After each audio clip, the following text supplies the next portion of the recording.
पंचायतों के अधिकार छीनेंगे। जो पंचायतों का अपमान इन लोगों ने किया, उस अपमान का बदला वोट की चोट से लिया जाएगा। सर जब हर वर्ग सड़कों पे है, सबके ऊपर लाठी चार्ज भी होते हैं, और फिर सत्ता में कैसे आ जाती है बार बार? अब तो ये चाहे ईवीएम से करवा लो, फिर भी सत्ता से बाहर जाएंगे, क्योंकि जनता इनकी असलियत को पहचान चुकी है। नाम बदलने का काम किया है, देश का विकास करने का काम नहीं किया है। करों की बात नहीं कर रहे, आप कोठियों की बात कर रहे फिर हैं। कोठियों वाले को देते हैं ना, ये मोटे आदमी कोई देते हैं ना कोठी, बच्चे उसको गरीब आदमी को तो देते ही नहीं। हम अपने अपने लोगों को समझाएंगे, उनके खिलाफ वोटिंग करवाएंगे। क्या हरियाणा के साथ दोगलापन किया, हरियाणा में सरपंचों की पावर को घटाने का काम किया। सर जब भी चुनाव होते हैं ईवीएम को मुद्दा बनाता है विपक्ष, और अब तो सरपंच भी बनाने लगे हैं। बिल्कुल ईवीएम में गड़बड़ करते हैं लोग। सर जनता की बात करें तो बरसातों में जो है उनके घर गिर गए थे, लेकिन सर्दियां कैसे गई आप समझ सकते हो, कैसे वो लोग रह रहे होंगे, और सरपंचों को ही दोष दे रहे हैं। आखिर दोष है तो है किसका? लोकसभा चुनाव नजदीक है और सरपंच जो है मीटिंग करते हुए नजर आ रहे हैं। नमस्कार, मैं शबनम और आप देख रहे हैं जनता की आवाज़। इस समय नीलोखेड़ी के जांबा गाँव में मौजूद है, जहाँ पर करनाल जिले के जो सरपंच है वो मीटिंग करते हुए नजर आ रहे हैं। एक बार बातचीत भी जरूर करेंगे। आपको धरातल की तस्वीरें भी हमने दिखाई कि धरातल पर क्या कुछ विकास हुआ है गांव के अंदर, वो तस्वीरें भी हमने आपको दिखाई थी। और आज जो है सरपंच यहां पर पहुंचे, उनसे बातचीत करेंगे और सरपंच एसोसिएशन के प्रधान हैं, उनसे बातचीत कर लेते हैं। नमस्कार सर। नमस्कार जी सर, आज मीटिंग रखी गई है, क्या कुछ रणनीति बनाई जा रही है?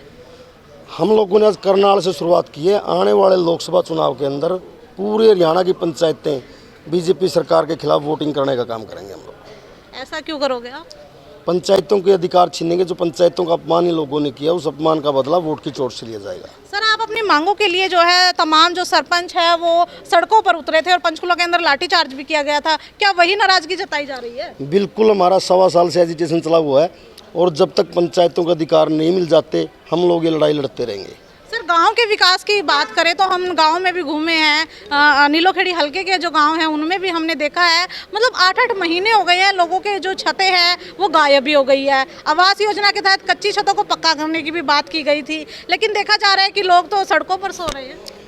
ये सरकार सिर्फ बातें करती है, कोई धरातल पर कोई कार्य नहीं करते। पंचायतों के अधिकार खत्म कर दिए। वो अगर कुछ काम करवाते गांव में तो अधिकार ही नहीं है। 8-8 महीने से एस्टीमेट नहीं बने, टेंडर नहीं लगे पंचायतों को। ये पंचायती राज का जो बजट है ना, उसके ऊपर इन लोगों की निगाहें हैं। अब अधिकारियों के साथ मिलकर और ई टेंडरिंग के नाम पर ये सारा का सारा पंचायती राज का पैसा नेता लोग और अधिकारियों के साथ मिलकर हड़पना चाहते हैं। सर जनता की बात करें तो बरसातों में जो है उनके घर गिर गए थे, लेकिन सर्दियां कैसे गई आप समझ सकते हो, कैसे वो लोग रह रहे होंगे, और सरपंचों को ही दोष दे रहे हैं। आखिर दोष है तो है किसका? सरपंचों का इसमें कसूर ही नहीं है। सरपंचों के पास पावर ही नहीं है कुछ करवाने की। ये सरकार किसी का कुछ नहीं करेगी। जब तक आप अगर इन लोगों को ऐसे ही वोट देकर सत्ता में बिठाएंगे लोग, तो इसी प्रकार ये तो छतें कह रहे हो आप, पूरा का पूरा घर गिर जाएगा तब भी कुछ नहीं करेंगे। कहीं किसानों को मुआवजा नहीं मिला, फसल बीमा के नाम पर गपले देख लो।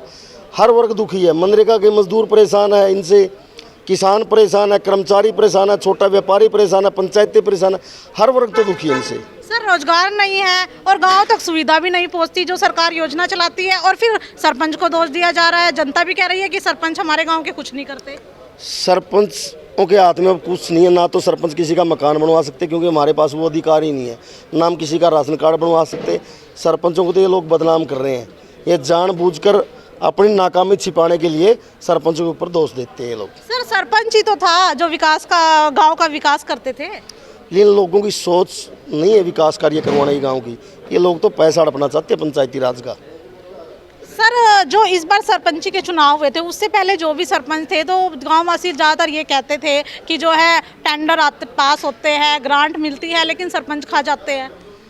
देखो, अगर सरपंच ऐसा करते तो गांव में जो पहले विकास, वो विकास कहाँ से होते हैं?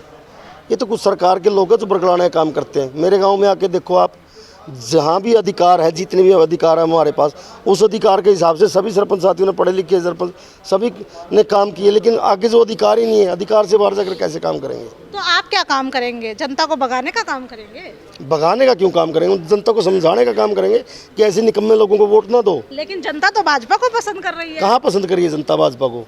कहाँ पसंद करिए आप? ये तो देखो, ये तो अपने मुँह से ही कहते हैं। जनता जब सभी वर्ग दुखी हैं तो पसंद कौन कर रहा है इनको? मोदी जी की भी फैन हो चुकी है जनता तो। कहाँ फैन हो चुके मोदी जी के? मोदी जी 24 घंटे झूठ बोलने के सिवाय कुछ करते हैं? मोदी जी तो बयान देते हैं कि हर रोज एक नई यूनिवर्सिटी बन रही है, नया कॉलेज बना। कहाँ बने हैं?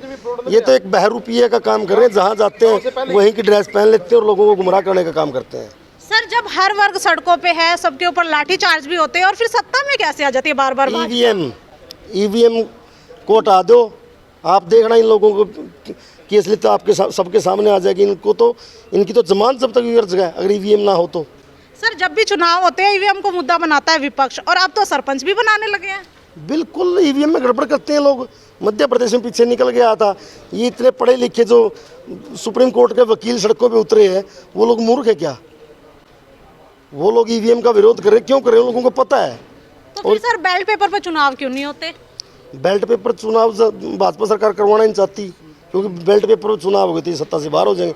अब तो ये चाहे ईवीएम से करवा लो, फिर भी सत्ता से बाहर जाएंगे, क्योंकि जनता इनकी असलियत को पहचान चुकी है। अब आप क्या करोगे? हम अपने अपने लोगों को समझाएंगे और इनके खिलाफ वोटिंग करवाएंगे। गाँव वासियों से और जनता से क्या अपील करते हैं? गाँव वासियों से जनता से ये अपील करते हैं कि ऐसी सरकार को भगाओ जो लोगों में जातिवाद का और धर्म के नाम पर लोगों को लड़वाते हैं और सब पूरे के पूरे समाज को परेशान किया हुआ है सरकार ने। तो ऐसे लोगों को सत्ता से बाहर करें। अगर आप अपने देश को और प्रदेश को आगे बढ़ाना चाहते हैं तो ऐसे लोगों को सत्ता से बाहर करें। आपका पूरा परिचय? मेरा नाम रणधीर सिंह समैन है, मैं सरपंच एसोसिएशन हरियाणा का अध्यक्ष हूँ। बाकी जानकारी हमारे महासचिव ईसम सिंह जांबा देंगे आपको। जी सर, क्या कहना चाहेंगे कि लोकसभा चुनाव नज़दीक है और सरपंचों की मीटिंगें हो रही है?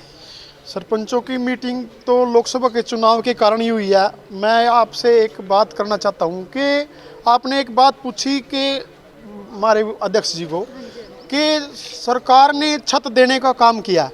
छत देने का काम सरकार ने किया, लेकिन उन लोगों को किया जैसे टोहाना में देवेंद्र बबली जो पंचायत मंत्री थे, उन्होंने लोगों को 10-10 लाख रुपए देने का काम किया।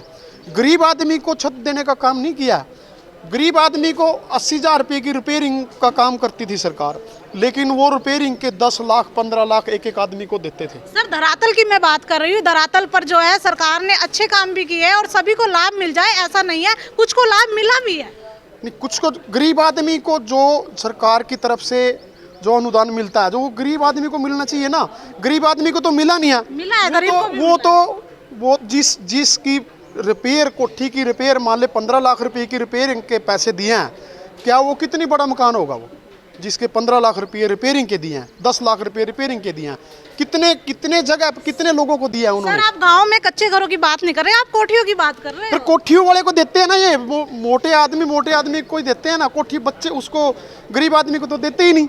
अब क्या किया जाएगा सरपंचों के द्वारा? सरपंचों के द्वारा सरकार का विरोध किया जाएगा और विरोध करने का काम करेंगे। इन्होंने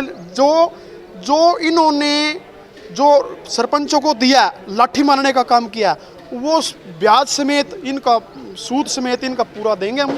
सर दिल्ली के सीएम अरविंद केजरीवाल जी भी जो है सलाखों के पीछे है, कस्टडी के अंदर है। इन कस्टडी के अंदर तो वो लोग भी होंगे जो मजबूत लोग होंगे ना इलेक्शन लड़ने में, इनका सामना करने के लिए वो होंगे, उनके चूड़ी टाइट करने का काम करती है ये। उसको ईडी भेज देगी उनके पास, सीबीआई भेज देगी उनके पास, उनको टाइट करके।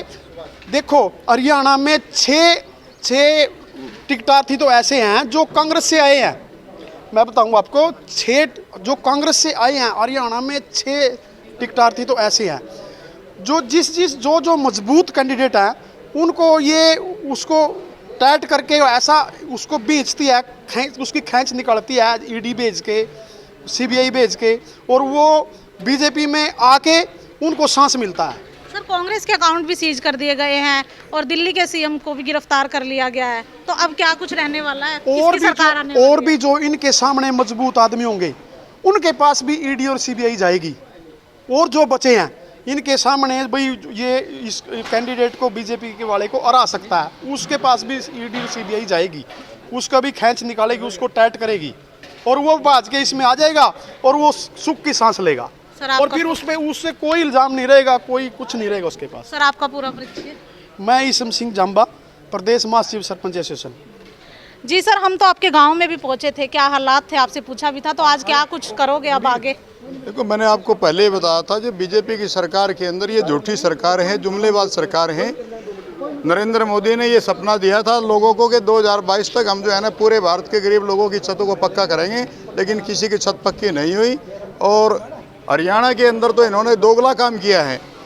एक ही देश के अंदर दो राज्य हैं और दोनों जगह बीजेपी की सरकार है। मध्य प्रदेश में इन्होंने सरपंचों की पावर को बढ़ाने का काम किया, हरियाणा के साथ दोगलापन किया, हरियाणा में सरपंचों की पावर को घटाने का काम किया।